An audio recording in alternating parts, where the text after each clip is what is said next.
Да, за жал не можеме да се поврземе со слика заедно со Јасмина. Накратко најавив зашто е нашиот разговор.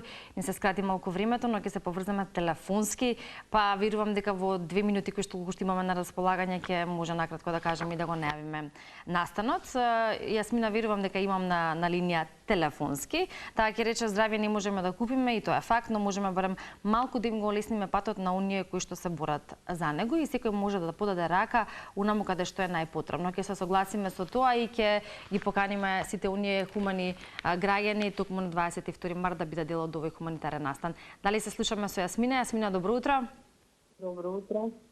Имаме некој технички проблем, не можеме да се поврземе онака како што практично правиме во утринското будење, но еве уште една можност вака да се слушнеме и накратко во интерес на времето да најавиме што не очекува на 22 март, каква е организацијата овој пат поминато годишната која што навистина беше успешна.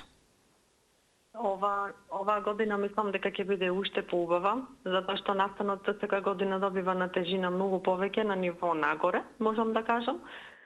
Доста музичари, како деца, така и возрастни, богата програма која ќе трае веројатно 2 часа, со пречек на гостите, како можам да го наречам гала настан, иако е хуманитарен, меѓутоа личи да се направи нешто убаво кај нас дома, сепак во Македонија за да направиш нешто е најтешко, а најблагородно, затоа што таа тежина што се носи, мислам дека треба да се прикаже во еден прекрасен настан како што ќе биде овој на 22 март, значи во недела со почеток во 12 часот во хотел Лимак на 6-ти кат.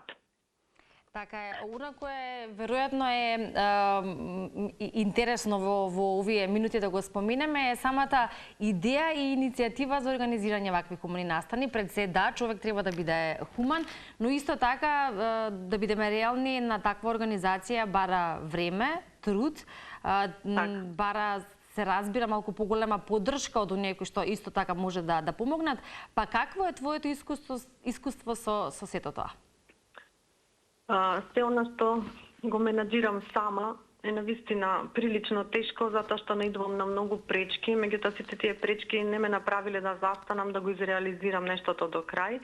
Значи, од идеја до реализација навистина има период во кој што ниту спиам, ниту јадам, само морам да размислам како најдобро да го направам, како достојно да го направам. Навистина период кој што можам да кажам трае од 3 месеци, си задавам задача, се предизвикувам себе, но навистина се гордеам после на она што ќе произлезе од таму.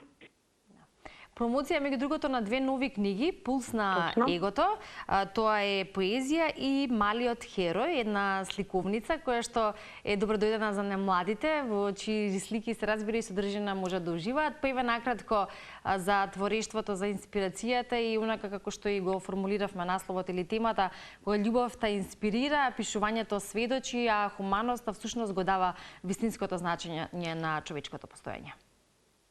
Самите книги доволно говорат. Малиот херој ми е инспирација од детенце од 6 години, но неговиот татков клучот кој што недоставно направи да напишам ново дело, како може едно дете преку добрината да ја покаже својата храброст и сила и дека имаме нешто ние во нас што можеме да ги научиме децата на вистина на морални пораки, на вистина на она што е доста значајно. Силата не се мери преку покажување сила, туку преку помагање на другарчето кога е во неволја. Пулс на егото е одраз на денешницата каде што те не знаете дека егото е возвишено чувство кај луѓето, без разлика дали се работи за машка или женска популација и без разлика на годините. Тука веќе психолошки навлегувам во тоа и прашувам дали егото ве носи некаде надалеку или ве уназадува назад, па заборавате кои сте себе. Поезија која што е, ако се чита еднаш ќе се свати поинаку, но ако се погледнете во некако во огледало ќе сватите дека има нешто доста значително, доста искрено и дека навистина егото не треба да ни биде двигател кој што ќе не направи нешто што не сме и не треба да бидеме.